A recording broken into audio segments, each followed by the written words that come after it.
After you study this module, you will be able to first know the concept of group dynamics, second know the history of the concept, third understand the core values, fourth know about designing and managing groups, fifth understand inter and intra-group dynamics, and sixth know about team development.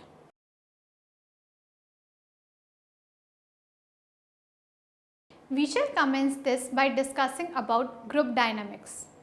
Group dynamics is a system of behaviors and psychological processes occurring within a social group, intra-group dynamics, or between social groups, inter-group dynamics. The study of group dynamics can be useful in understanding decision-making behavior, tracking the spread of diseases in society, creating effective therapy techniques, and following the emergence and popularity of new ideas and technologies. Group dynamics are at the core of understanding racism, sexism, and other forms of social prejudice and discrimination. These applications of the field are studied in psychology, sociology, anthropology, political science, epidemiology, education, social work, business, and communication studies. There are three main things that can affect the cohesion. That is the act of working together well of the team. They are team factors, environmental factors, personal factors, and leadership factors. All of these factors affect on how well a team will work together.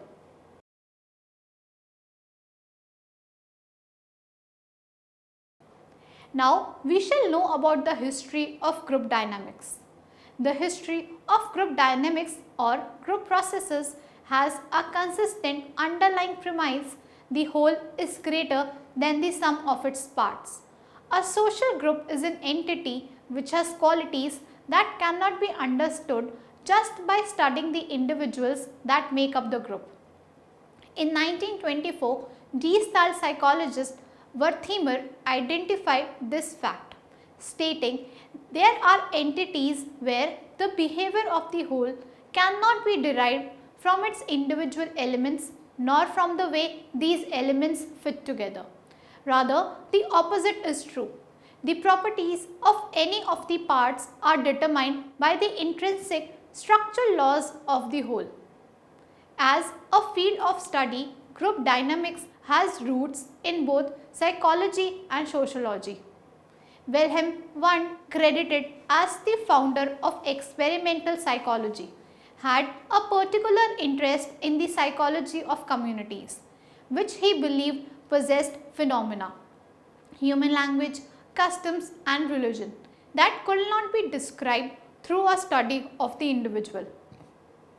On the sociological side, Emily Durkheim 1958-1917, who was influenced by Wundt, also recognized collective phenomena such as public knowledge.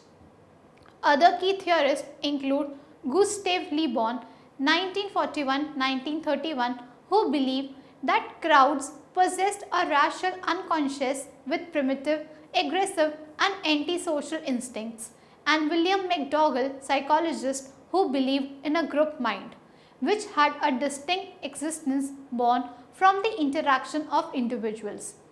Ultimately, it was social psychologist Kurt Lewin 1890-1947 who coined the term group dynamics to describe the positive and negative forces within groups of people. In 1945, he established the Group Dynamics Research Center at the Massachusetts Institute of Technology, the first institute devoted explicitly to the study of group dynamics. Throughout his career, Lewin was focused on how the study of group dynamics could be applied to real-world social issues. An increasing amount of research has applied evolutionary psychology principles to group dynamics. Humans are argued to have evolved in an increasingly complicated social environment and to have many adaptations concerned with group dynamics. Examples include mechanisms for dealing with status, reciprocity, identifying cheaters, ostracism, altruism, group decision, leadership and intergroup relations.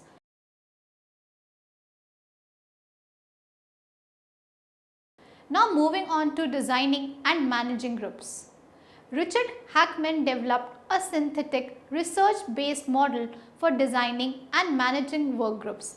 Hackman suggested that groups are successful when they satisfy internal and external clients, develop capabilities to perform in the future, and when members find meaning and satisfaction in the group. Hackman proposed 5 conditions that increase the chance that groups will be successful.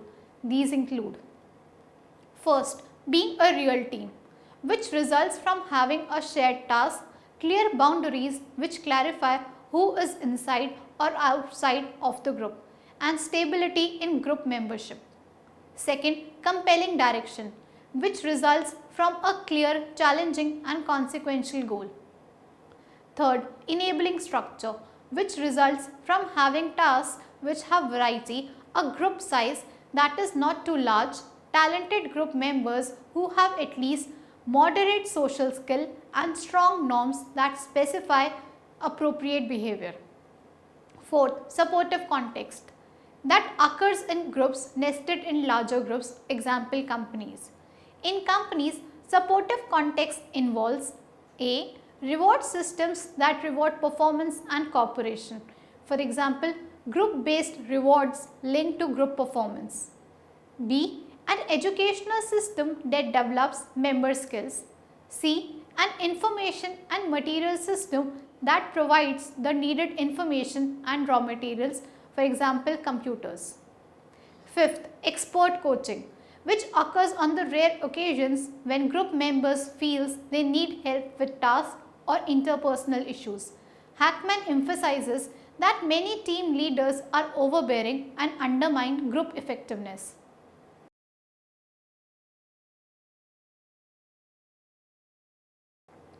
Let us discuss the intra-group dynamics.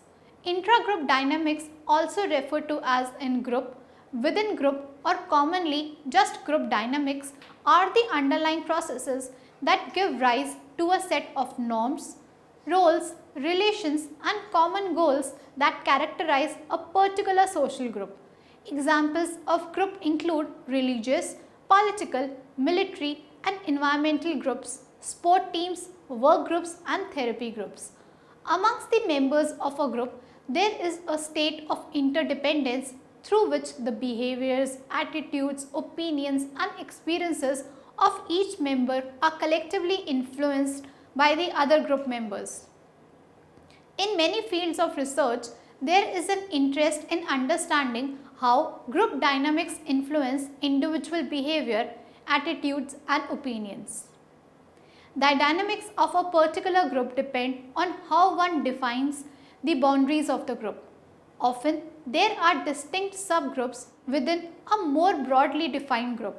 For example, one could define US residents, Americans as a group, but could also define a more specific set of US residents, for example, Americans in the South. For each of these groups, there are distinct dynamics that can be discussed. Notably, on this very broad level, the study of group dynamics is similar to the study of culture. For example, there are group dynamics in the US South that sustain a culture of honor, which is associated with norms of toughness, honor-related violence and self-defense.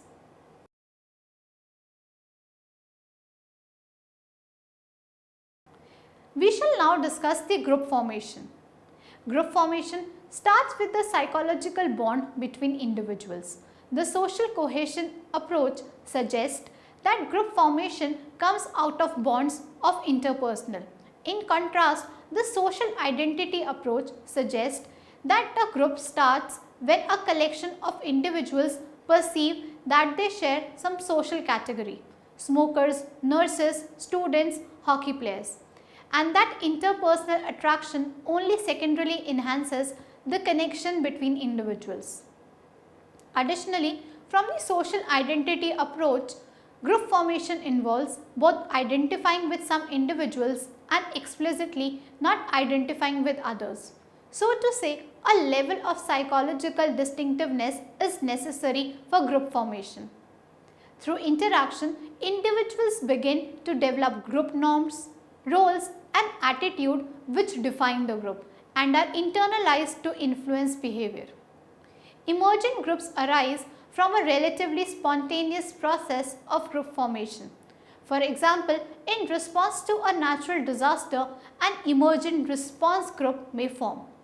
These groups are characterized as having no pre-existing structure.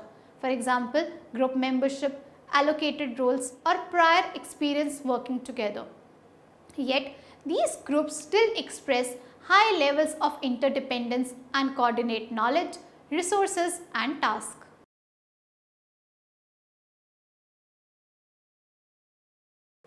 Let us now discuss the intergroup dynamics.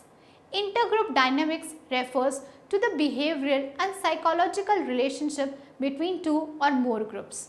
These includes perceptions, attitudes, opinion and behavior towards one's own group as well as those towards another group. In some cases, intergroup dynamics is pro-social, positive and beneficial. For example, when multiple research teams work together to accomplish a task or goal. In other cases, intergroup dynamics can create conflict. For example, Fisher and Foley found initially positive dynamics between a clinical institution and its external authorities dramatically changed to a hot and intractable conflict when authorities interfered with its embedded clinical model.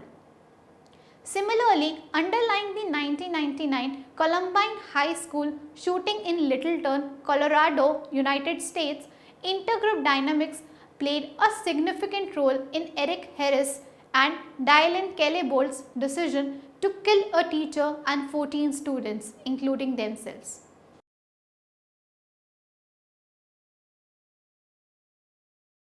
Now, we shall commence the team development. You can't expect a new team to perform well when it first comes together.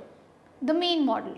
Forming a team takes time and members often go through recognizable stages as they change from being a collection of strangers to a united group with common goals. Bruce Tuckman's forming, storming, norming and performing model describes these stages. When you understand it, you can help your new team become effective more quickly. In this article, we'll look at how you can use this model to build a highly productive team. About the model. Psychologist Bruce Tuckman first came up with the memorable phrase forming, storming, norming and performing in his 1965 article Developmental Sequence in Small Groups. He used it to describe the path that most team follows on their way to high performance.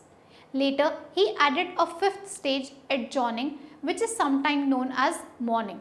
Let's look at each stage in more detail. Forming. In this stage, most team members are positive and polite.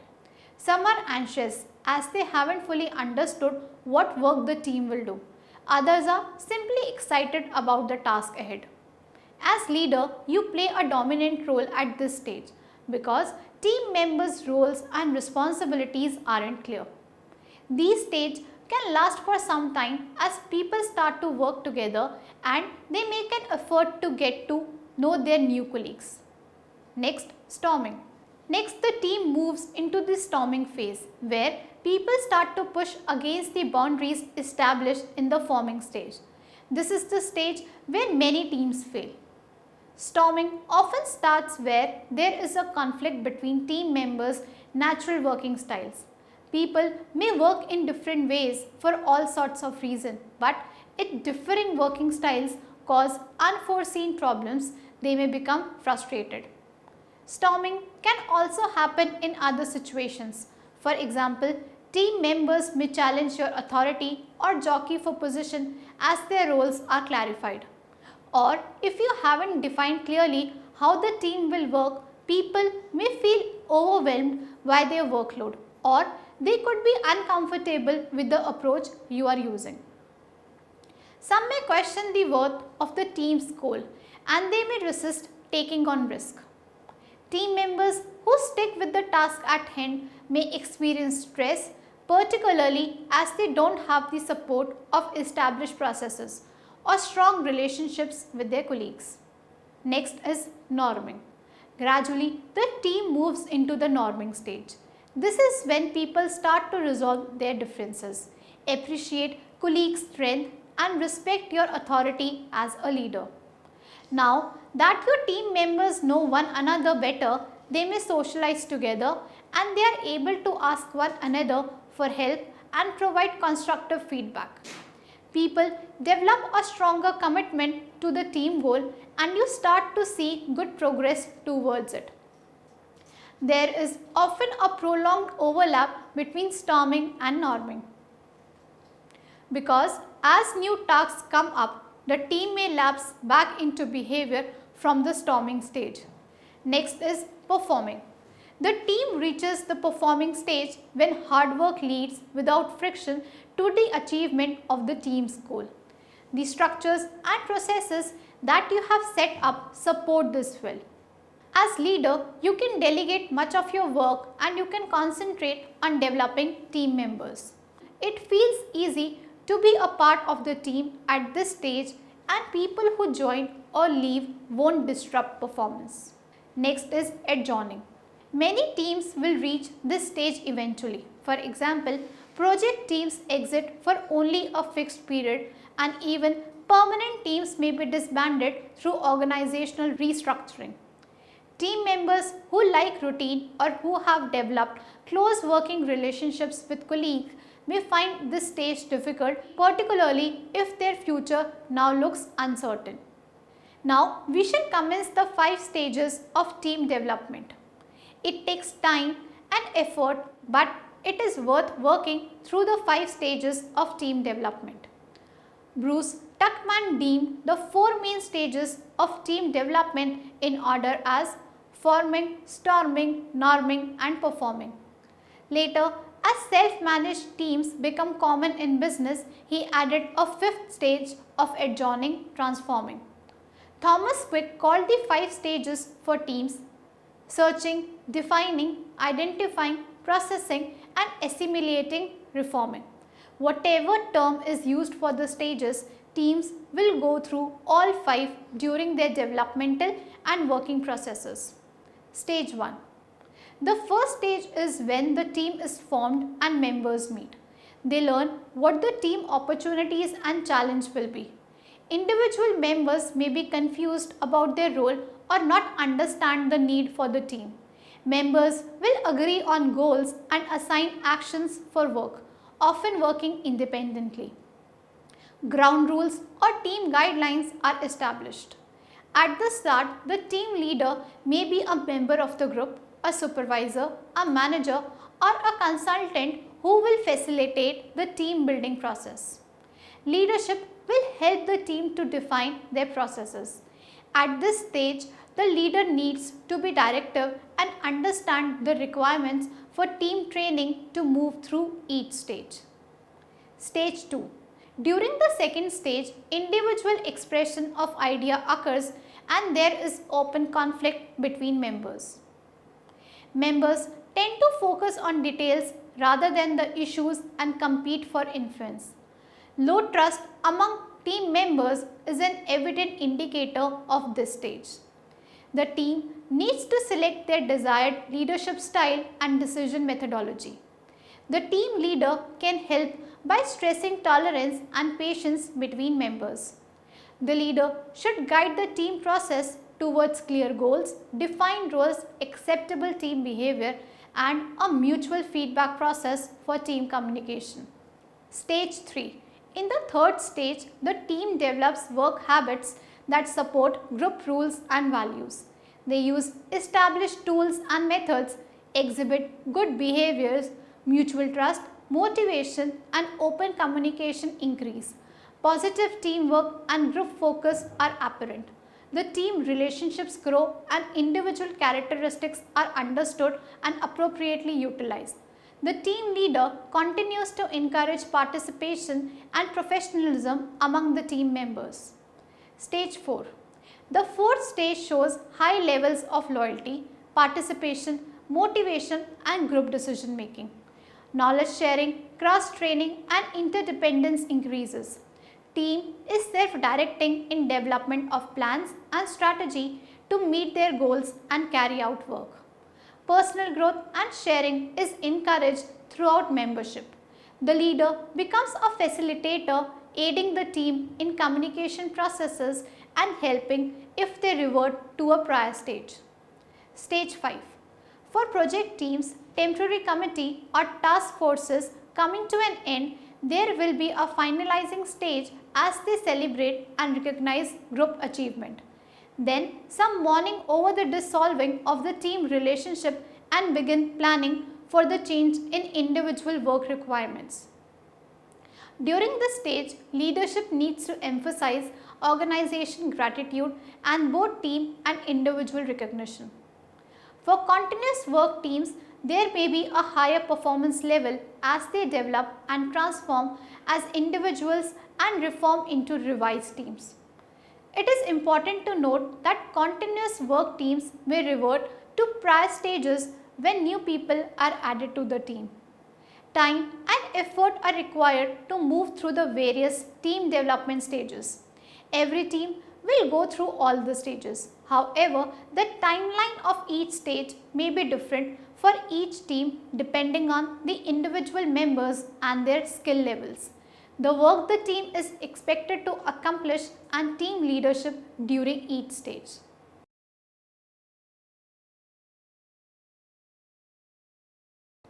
Let us now summarize what we have learned in this module. Group dynamics is a system of behaviors and psychological processes occurring within a social group. Intra-group dynamics are between social groups, inter-group dynamics. The study of group dynamics can be useful in understanding decision-making behavior, tracking the spread of diseases in society, creating effective therapy techniques, and following the emergence and popularity of new ideas and technologies. The history of group dynamics in 1924, Gestalt psychologist Wertheimer identified this fact, stating there are entities where the behavior of the whole cannot be derived from its individual elements nor from the way these elements fit together. Rather, the opposite is true. The properties of any of the parts are determined by the intrinsic structural laws of the whole. Group formation starts with the psychological bond between individuals. The social cohesion approach suggests that group formation comes out of bonds of interpersonal. Intergroup dynamics refers to the behavioral and psychological relationship between two or more groups. These includes perceptions, attitudes, opinions and behaviors towards one's own group as well as those towards another group. Thank you.